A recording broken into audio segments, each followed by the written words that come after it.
Kawatak-watak ang pamilya dahil sa kani-kaniyang paniniwala. Mula sa pagiging mason at Iglesia Filipina Independiente, ay nanatili naman ang pamilya Galauran sa simbahang Katolika.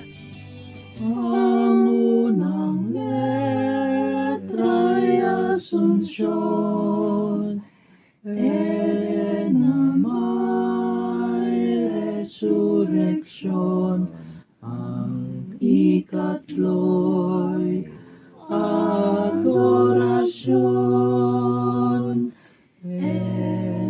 na may lamentasyon, na may lamentasyon,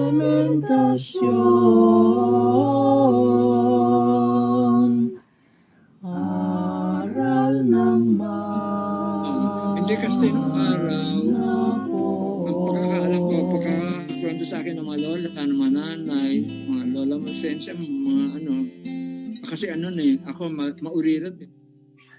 May dumating na mga imahen, yung mga old residents ng Caloocan, pinamili sila kung sino gusto nilang alagaan as imahen. Ang lolo yata natin, lolo, napili niya Nazareno. Tapos yung Milagrosa, napili ng nanay ng mga lola ni tita nena mo, nasa kanila Milagrosa, di ba?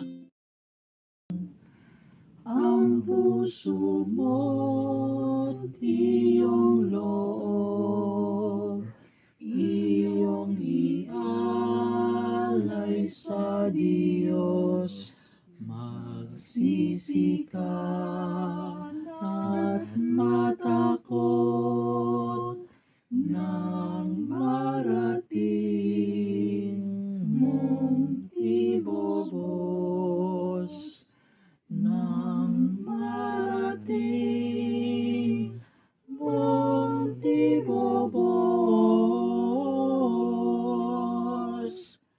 ang bayan ng Santa't Santos, at kung marating na naman ang langit na